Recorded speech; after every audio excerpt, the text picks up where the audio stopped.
This is Banana Peppers and Editing. I just wanted to say that this is a pretty simple theory overall, and I don't know if anyone else has already done something like this already, but it's been like 10 years since the game fucking came out, so everything's already known. But maybe I don't know. So please don't get mad at me if theory already exists. And I don't know. I searched the FRISK'S trait and all I got was determination and love, and honestly, that did not explain anything. So.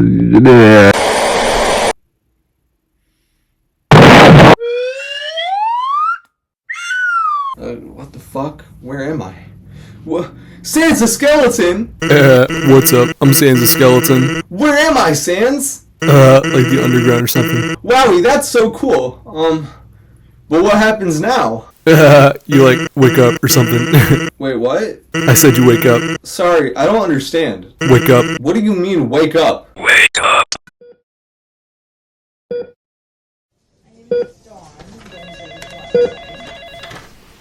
What the fuck? How's it gozy, slugger? If you couldn't already tell, we're in the world of Blundertail by Toby. Stop calling me Toby Radiance Fox. A blessed game that realizes it's a game, kinda, sorta, debatedly in some like metaphysical kind of ways, but also it's like in a game's universe. You know what? Let's keep it simple.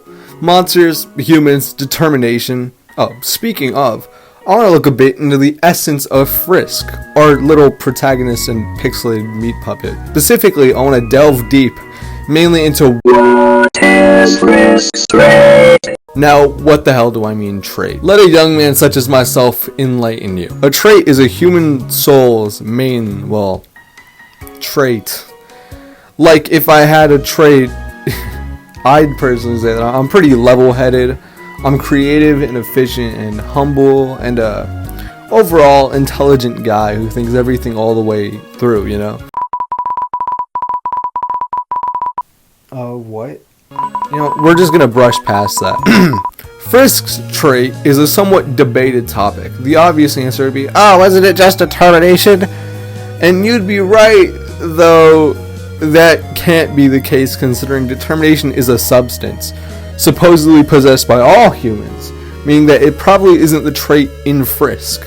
After all, if determination was really just Frisk's trait, then why has the most major thing the entire fucking science team been working on for so long been the extraction of determination from humans?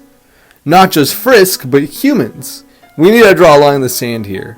Though the rest of the souls have literal traits like kindness, integrity, bravery, yada yada yada, it can be assumed determination is more of a substance, not a trait, like a fluid or something. Now that doesn't mean as a human you can't be determined. I'm sure you are, Slugger. It's just more likely to be an extractable thing like blood or your soul juices. Now on that topic, let's talk about other souls for a second and their traits.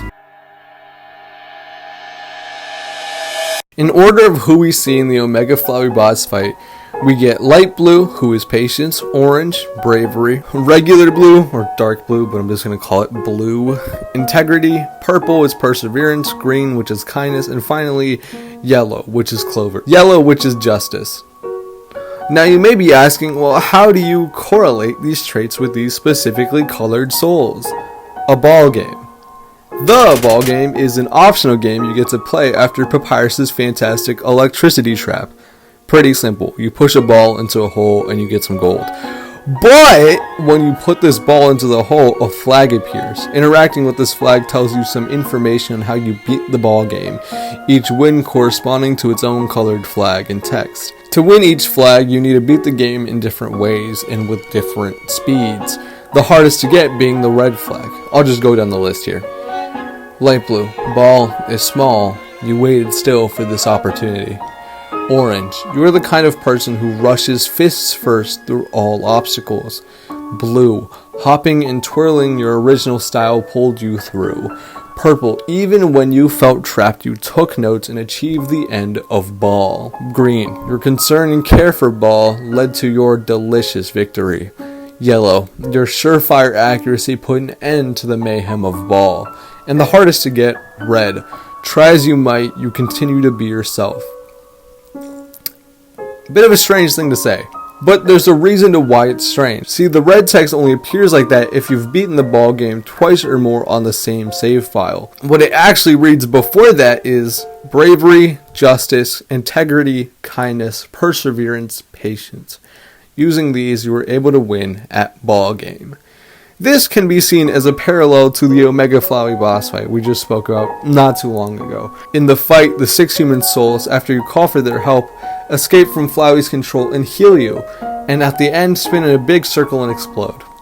As souls do. Obviously the correlations are pretty clear. The ball game was won, beating Flowey and beating the neutral route, and it was through having bravery, justice, integrity, kindness, perseverance, and patience. Literally the 6 human souls with those traits. But that's not all with these souls. These traits also carry on to much of the other parts of the game. Literally all of them carry on to something. What I'm talking about are the items scattered around the underground that you can find. Again, relating back to Omega Flowey in the in the ball game, you can correlate each item to each soul. Patience has the ribbon and the toy knife, bravery has the bandana and tough glove, integrity has a tutu and ballet shoes, perseverance has the glasses and notebook, kindness has the apron and burnt pan, and justice has the cowboy hat and gun. Now, let me explain how any of these have importance than just leftover items. In Undertale, you will be faced with certain attacks of different kinds, and certain monsters will completely change the color of your soul, which matches to the other 6 souls in their colors. For example, Sanson Papyrus can turn it blue and inflict with gravity. Muffet turns it purple and only allows you to move within lines. Undyne turns it green and keeps you in place, only being able to block with your shield. And Metaton turns you yellow, which lets you shoot a kind of energy something. And for some of you in the audience, a light bulb might have already gone off. You may have noticed that we're missing 2 soul traits. We'll get back to that in a second. For now, let's talk about the ones we have here. So a question you could be asking is, what's the correlation between the color switching and the soul ability modes things? Now, I'm gonna be frank. It's unclear why certain monsters are able to change the color of your soul. There's theories that they gain the ability by killing the corresponding humans, but it's still up in the air. But you may have noticed something, maybe more specifically with the yellow soul in particular. The soul of justice, as has been mentioned, had left behind a gun, more clearly a revolver, of which we can see in the Omega Flowey boss fight. The significance in this is what happens when during the Metaton battle, our soul turns yellow and, as mentioned, is able to shoot like a gun. If it isn't clear, this relates in all ways to the other soul colors in that same way, as within the relation the soul had with their weapon of choice. The blue soul is affected by gravity. The soul of integrity's weapon of choice were ballet shoes. In the Omega Flowey boss fight, they are actively touching the ground and returning up for short bursts. You know, like jumping in ballet. The purple soul is stuck to move through rows of horizontal lines, as the lines would exist in the soul of Perseverance's notebook. In the Omega Flowey fight, lines of words come moving upwards from notebooks as the purple soul would do. And admittedly, the green soul's correlation is the weakest, but considering the rest of them are pretty spot on, I'd say this is extremely likely. The green soul gets stuck in place and is only able to block, likely correlating to the soul of kindness blocking using their frying pan. And considering we are talking about a soul which is kind, I don't find it unlikely that they choose a more pacifistic overview from their time underground, choosing defense over offense. And now we can address the elephant in the room. Where are the other 2 soul modes? Well, they aren't modes. Rather, they're attacks. What differentiates these 2, bravery and patience, is that these are attacks and not modes. You cannot become light blue nor orange, which also means that they don't follow the same convention as the rest of the colors do. They aren't based off the weapons of the soul of patience nor the soul of bravery. Rather, they're based off the soul traits themselves. You must either stop or continue moving. Patience is stop, shocker, and bravery is moving. I think this one is obvious. Be patient and stop, be brave and move through the attack head on. Not a lot of explanation here. For example, Asgore, you know, the big fuzzy guy, is one of the monsters that's able to utilize both of these colors in his fight. Wow, Banana Peppers, that was a lot of already well-known information you just spat out onto me. Well, I guess we need to address what it all means now, yeah? My idea, right, is that we use the context of descriptions and attitude from the previous 6 souls to understand Frisk's soul. So first, how are the traits of the souls understood? Through the ball game. And what do all of these souls share in common? A few things, namely they all have a signature item, move set, and they all possess their own specific colors, and they all have their own colored text descriptors, which has led me down another path. Undertale has, let's say, a lot of dialogue, be it the narrator, interactions, the shopkeeper, but that text, I think, holds some significance. So for your viewing, I'll be going through all the thousands of lines of text using this helpful website. Wait, why is my soul red? Not an ad, but thank you to the fucking trooper who made the Undertale dialogue site and spreadsheet. You are my hero. Heroes? I don't know how many people worked on this, but thank you anyway, my sweet, brave, beautiful heroes. So, as I'm going through this dialogue, and before the harsh cut to my findings, I would be most extremely, very grateful, verily thankful, and the like if you, I don't know, checked out my Patreon. I mean, I deserve it after looking at, like, all this effort. Other than that, I think personally, as a soul, which would obviously be humble and all that other stuff I mentioned earlier, I would want, like, a purple, like, heart and, like, purple text, you know, like a... Wait, there's already, like, a purple soul, isn't there? Shit. Well, that's more of, like, a saturated purple. I'm thinking more like a lavender. It's been 3 hours and I've concluded that, yeah, surprise, there's little to no correlation. I say to no and not just no correlation because there's a handful of loose connections you can make with traits. Here's a brief rundown. Out of the thousands of texts in the game, you know, according to the dialogue site I mentioned before, there's about, give or take, about, almost kind of, 160 lines of dialogue that include colored text.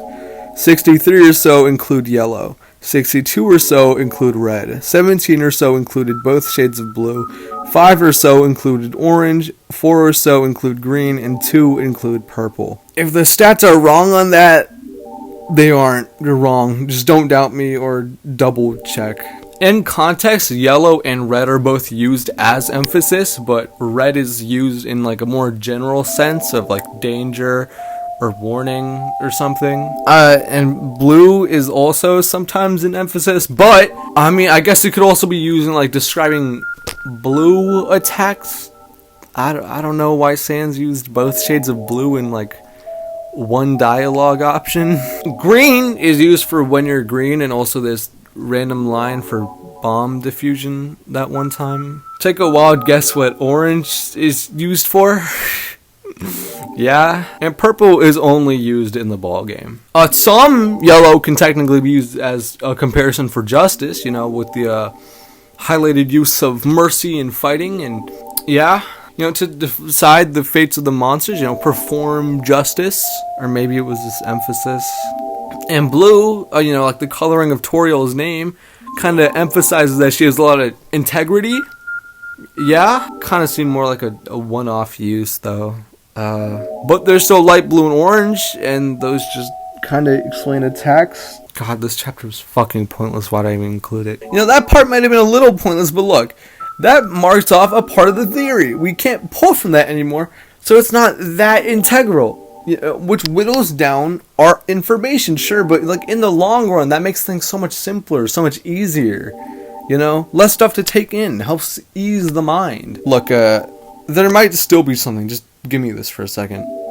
I just need a second to look back on the red text, and then we can move on, yeah? As I mentioned before, the red text often represents danger or whatever, like specifically almost always Asgore's name, but in some random occasions it's used as an emphasis. But looking back, there's a solid amount that could indicate something more. Just here. The one who speaks the most in any color, and oftenly red, is strangely Papyrus. Now, this could all be a strange coincidence, and honestly, considering the rest of the color text doesn't hold all too much lore importance, it could be just as it is. And it can always be discounted. Papyrus speaks in caps, how else would he emphasize? Obviously, he would speak in colors, but why red? People usually emphasize in yellow, and he's used yellow before, so why does he also speak a lot in red? Well, maybe it's just for comedic effect. He spoke of his special attack in red so often, What's the problem with him making everyday things like a phone number or a feeling seem just as integral and in context, jokingly dangerous? And maybe Toby just wanted to match his words with his color palette. Maybe Toby just wanted to use a lot of red in Papyrus's dialogue. I will spare you, human. Now's your chance to accept my mercy. In text, when sparing and mercy are brought up, they're usually emphasized in yellow, that frogget text from before being yellow. And in judgment, Sans says, It stands for execution points. It stands for level of violence. why are both of these descriptors in red? Obviously, Sans is speaking of a grim feature, the lengths one takes to destroy, to kill, but Papyrus speaking in red when talking about something a lot more tame, a lot more merciful. Wouldn't it make more sense to speak in yellow or in white? I don't know, maybe I'm just overthinking this. Okay, so that was a mild dead end, but we can still look at the behavior of how soul traits are treated in Undertale. Back to the omnipersistent, not a word, but I made it a word, the omnipersistence of the ball game. Back on it. Let's just look deeper into how it understands soul. For each trait, it gives its respective color and course of action presumably took while that soul color was in the underground. Pushing through obstacles, aiming, twirling, the like. I need to relax. But for the red trait, it says that it can only be itself. But look at the wording. On win 1 of the red flag, it by name announces the soul traits with their colors: bravery, justice, integrity, kindness, perseverance, and patience. And in the second sentence, in red, it says ball game. I know we went over the colors and how much they don't mean, but clearly it has to mean something here. It's the only place that could logically have color that is totally of substance, you know? The rest of it, get it out the window. Just give me a second here. Look, I've got it. An epiphany has just hit me. I've got it. What if we just ignore the word ball? Banana Peppers, what the fuck are you talking about? Ignore the word ball. You're speaking nonsense. Just listen to me, okay? Let's just read it without the word ball for a second. Bravery, justice, integrity, kindness, perseverance, patience. Using these, you were able to win at game. Okay, let me put it another way. Frisk doesn't fit into any standard trait. The red heart in general shouldn't, I don't think. Well, it's better for me to explain that Frisk is composed of all the traits. Kind of. Undertale is a game of choices, right? Different saves, different choices, different actions. To beat the game, being Undertale, you can utilize a number of traits. You brave your way through the underground, and in battles, you weigh the fate of these monsters. You'll go through either deceiving them or sticking to who you really are. You can be mean, violent, or caring and compassionate. You'll go through hardships and puzzles and all the like and still push on. And death after death, you still face them. And that's all a bit cheesy, isn't it? But that's kind of the point. Having all the traits lies in the actions taken during true pacifist or just pacifist or honestly like neutral too. It's only in genocide where you discount all traits. You unfeelingly traverse the underground and you've already done this all before. You weigh no life as much as the next and they all fall the same. All means to an end. To beat the game. You've already heard this before, there's plenty out there about the genocide route and I'm no big change, but the lines try as you might, you continue to be yourself. You aren't a different person in different saves, you're still Frisk, the 8th human to fall underground, and your past saves still hold the weight you piled onto them. And the game acknowledges that. Frisk doesn't have a trait because they exist with the power to do anything, be anything. A trait can't be given to something or someone when they're constantly changing. If anything, the trait would be change or changing or to change, to be changed. Scrap that, just change. Well, isn't this just the equivalent to say it was all a dream? Sure, but isn't Undertale really just the friends doing it along the way? What? Stop speaking to me. And even if it's meaningless, I think that Papyrus using mercy and spare in the same red text that Sans speaks of execution points and levels of violence has some sort of significance. Two sides of the same ever-changing coin. Okay, that was my pretty simple Undertale theory. See you next time.